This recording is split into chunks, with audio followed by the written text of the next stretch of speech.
Hello.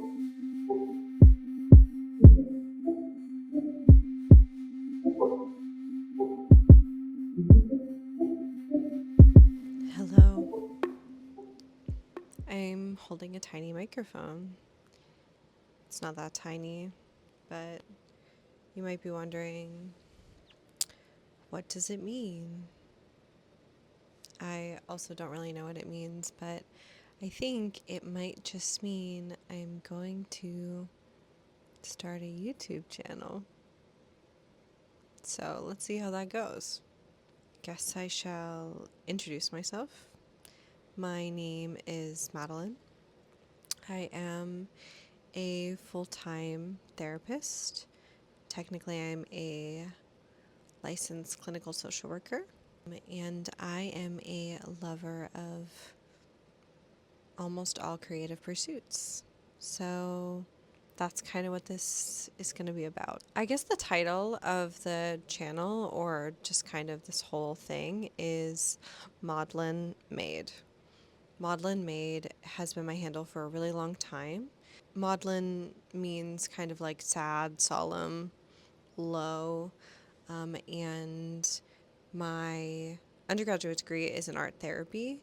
So when I paired the like word maudlin with maid, it kind of for me felt, I don't know, very fitting to think about things that are made when we're like deep in our feels. I don't know if that makes sense to anyone other than me, but it's also, I like using the word made because I just love all mediums. I am incapable of sticking to one medium, unfortunately. And I've bounced around to a lot of different hyperfixations over the years. And so I've stuck with Maudlin Maid because maid encompasses everything that I make.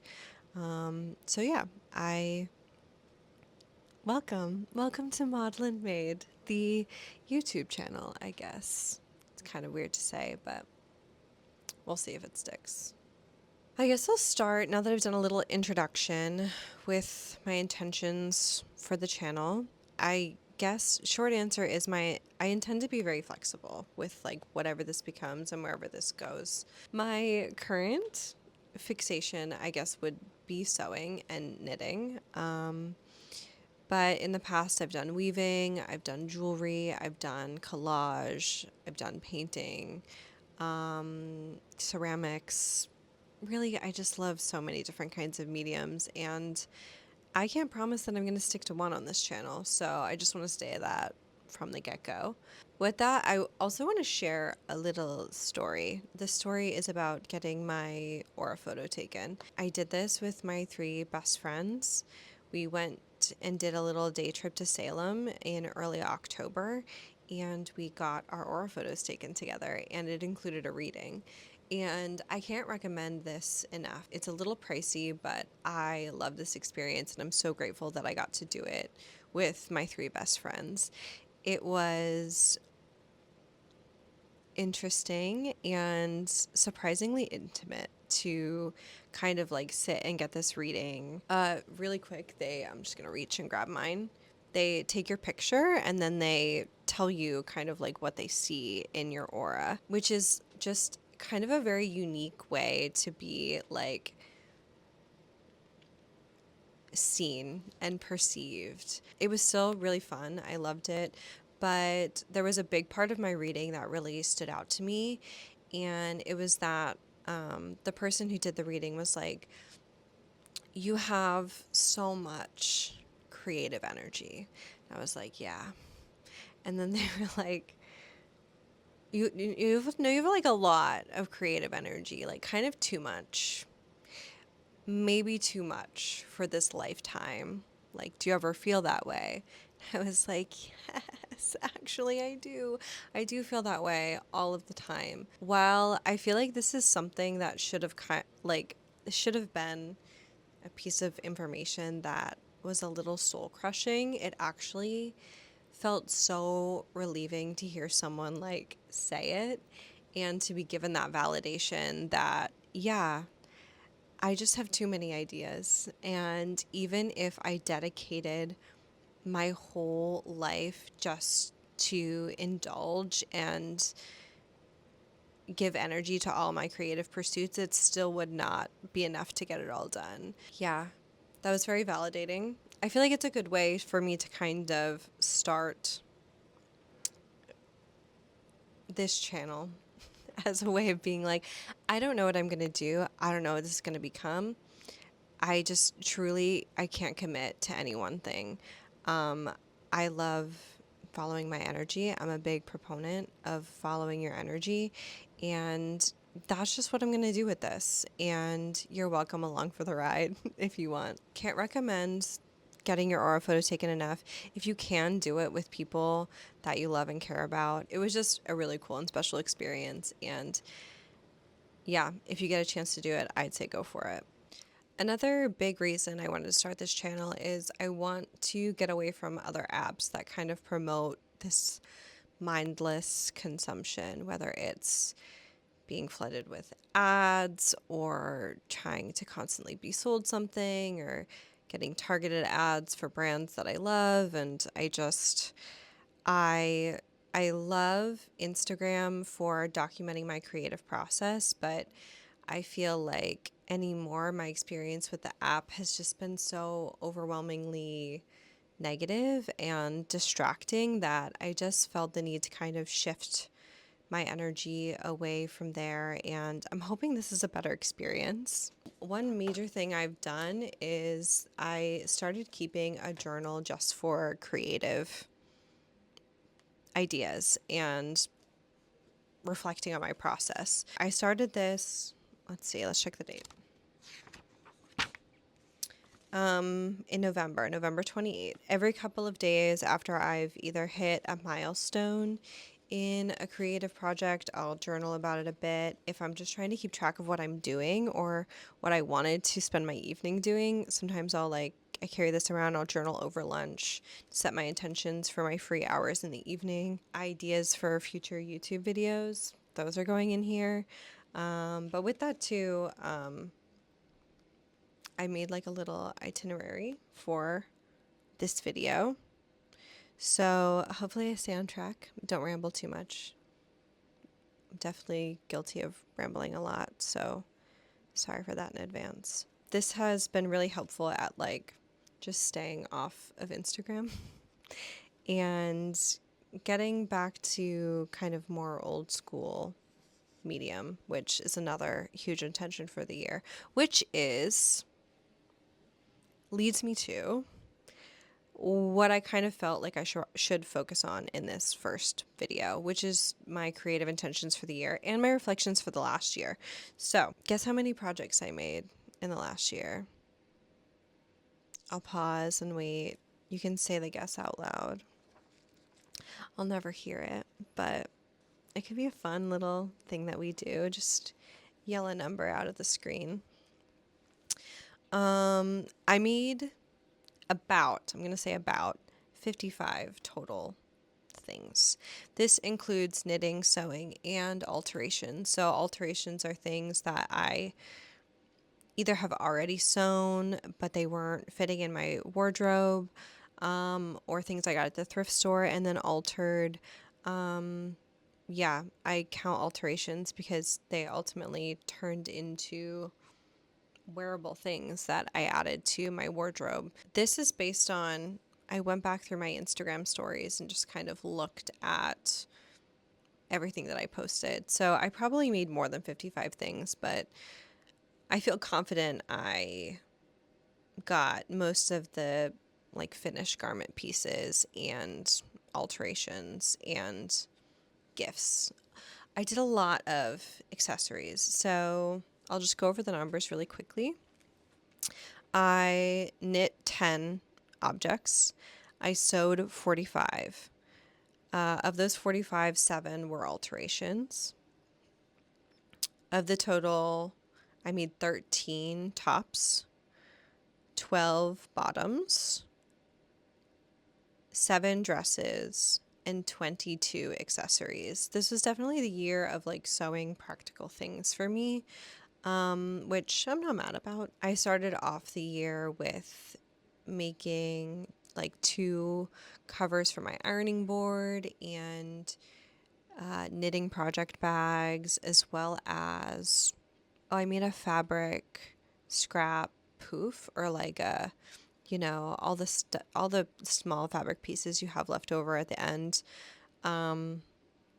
I had them in a huge bag, and that bag just kept getting heavier and heavier and heavier. And eventually I made a poof, and now it's like a little like footrest that all my fabric scraps live in forever. So yeah, that was a really great way to start the year. And I kind of want to start this year in a similar way of like really thinking practically about what I want to make in the coming year. So I only made 7 dresses, which is kind of weird for me. I wear a lot of dresses. I love to make a lot of dresses, but this was totally the year of pants for me. I found a lot of I started wearing pants. I just started wearing pants more.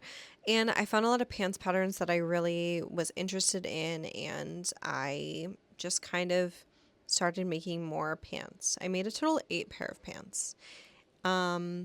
Which is kind of crazy to think about someone saying I bought 8 pairs of pants this year. Like that just sounds like too many pants. So I think I need to slow down on the pants this year. I'm going to go ahead and set that intention. There are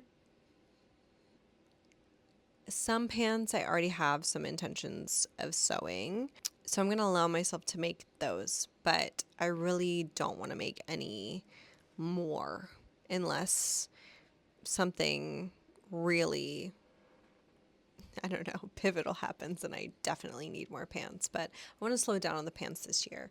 Along with pants, I made 13 tops. Aside from accessories, tops are what I made the most of, which is crazy because I still kind of never really feel like I have enough tops.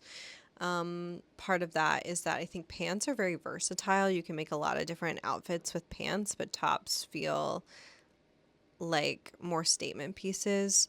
But I still somehow feel like I need to make more tops. Like I don't have enough tops. I want to make more interesting tops. There aren't a ton of like super interesting and unique sewing patterns out there that are shirts or blouses or tops. There's a lot of different like button ups. There's a lot of like basic shirts, like staple pieces. I think we maybe went a little overboard with the capsule sewing, capsule wardrobe type stuff. If that's for you, that's great. It's just too boring for me. I need more interesting tops. So I definitely want to focus some more energy on interesting tops this year. I want to get back to dresses. I love dresses. I'm wearing a dress right now. I'm wearing a dress right now. And this actually, I made this year, and this is probably my favorite make of the year. This is the Silversaga Patterns Ophelia dress, and I currently already have another one cut out in just like a navy cotton voile that I'm super excited to make and add to my wardrobe. It's just so gorgeous. I love the details.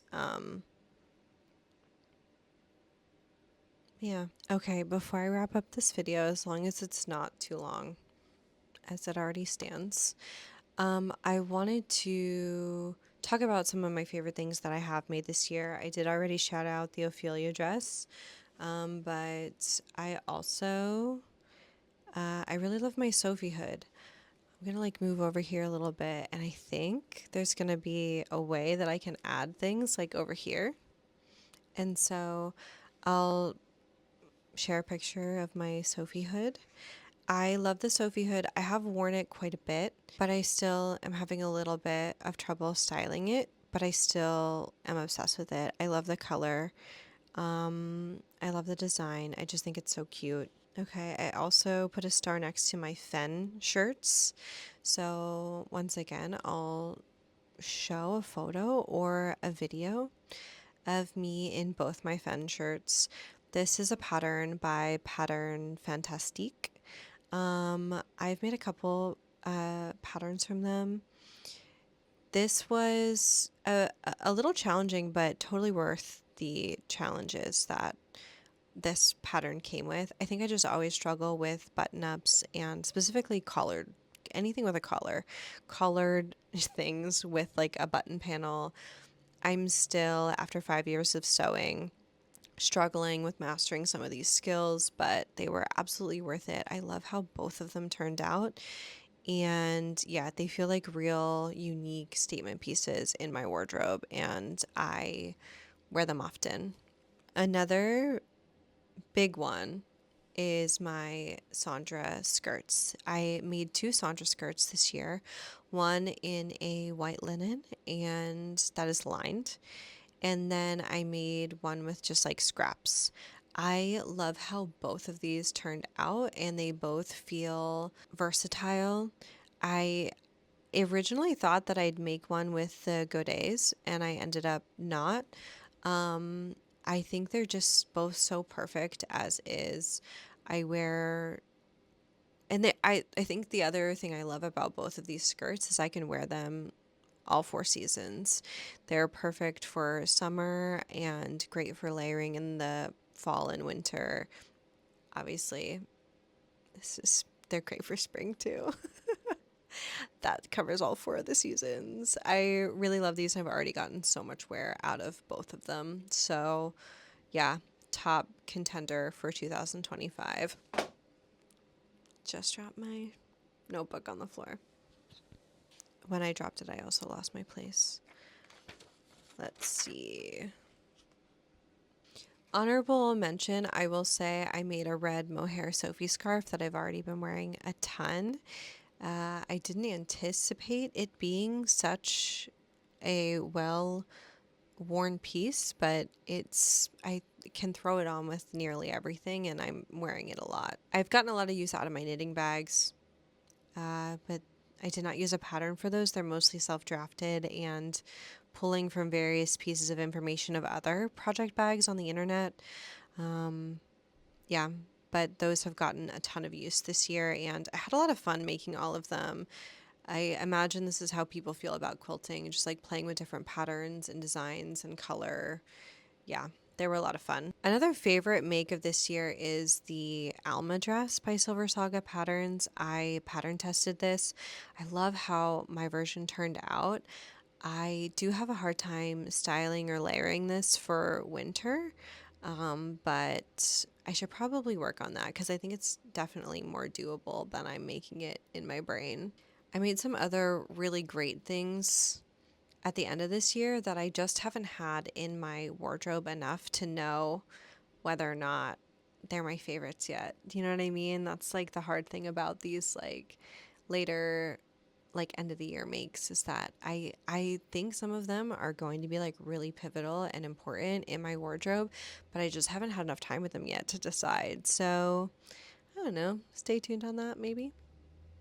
So, along with making more tops and making more dresses, one thing that I really want to kind of set intentions for this year is sewing with the special fabric. It is just so hard for me, and I think it's become even harder now that certain fabrics are harder to get because of the tariffs situation in the United States. By the way, I am located in the United States, specifically in the state of Pennsylvania, in a pretty rural area. I'm not close to any city. I don't have a local fabric shop. I don't even have a local yarn shop. First of all, I have more fabric than I even need right now, so I don't need to buy any more fabric. But a big part of what I have right now is really special fabric that I just need to prioritize cutting into. And so I thought it might be fun to show you those. Aren't they gorgeous? So these are some really special fabrics that I'm having a hard time cutting into. Most of them are Merchant Mills, and you used to be able to just order straight from Merchant Mills, and it wasn't a big deal. But now it's a big deal with the tariffs. So I'm going to show you maybe oldest to newest, what I have, and maybe my vision for those things. And maybe in the comments you can leave me some suggestions. I would actually really love that. Up first, we have this Merchant and Mills linen. This is going to be hard to do with the microphone.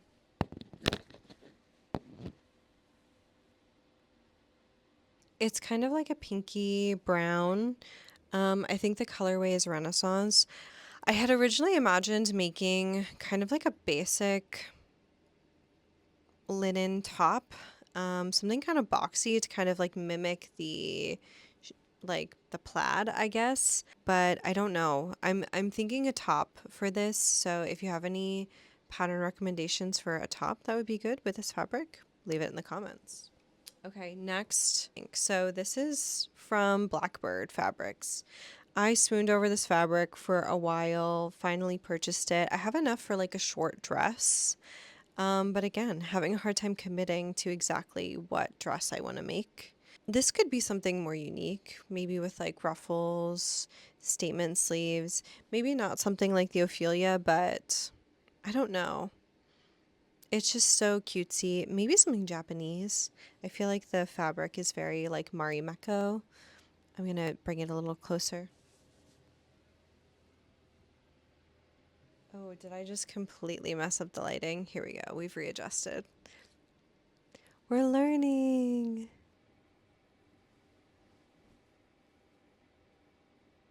Okay, the lighting keeps going a little haywire, so that's making me nervous, but we'll figure that out in post.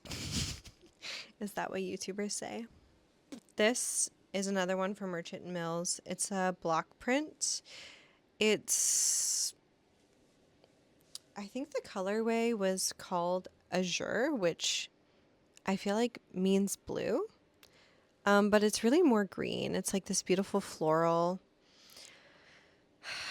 I have enough for like a maxi dress, maybe short sleeve maxi dress or a long sleeve. Again, I really want to do something kind of with cute details, a little bit of extravagance, having a hard time deciding. It just feels really special. This I bought at the same time. This is probably the most special.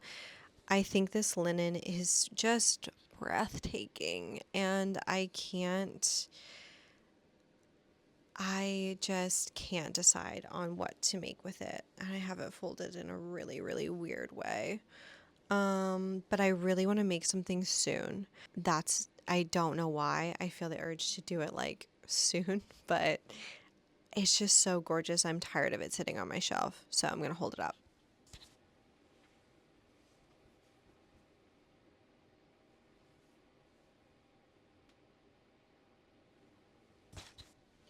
So it's like a plaid, but it creates like a stripe motif.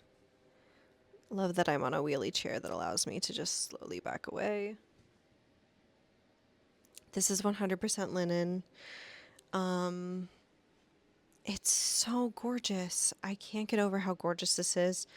Um, this one, I kind of maybe want to do something a little bit more like basic, timeless. I want to keep this fabric in my wardrobe for as long as possible.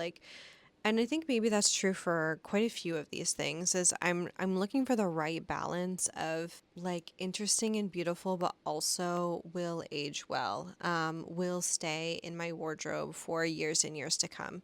So again, leave your recommendations in the comments if you have any. Okay, final. This is another Merchant Mills fabric. That's really gorgeous but kind of sheer. I'm going to set the microphone down now.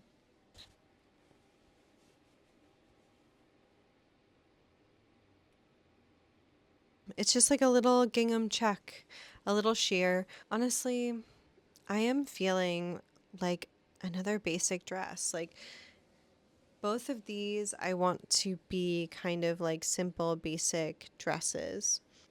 So yeah, I want to cut into the special fabric. I feel like it's been sitting in my stash for a while. We got to do it. We got to get it done. We can't order more special fabric until we have made things with this special fabric. Like, that just makes sense. I've said it 15 times already, but leave your recommendations in the comments in case you didn't hear me the first 15 times. Ultimately, I think I'm going to wrap things up here. I hope you enjoyed this. I hope this was cool. I hope you come back for more. I hope I wasn't too annoying. And yeah, this feels good.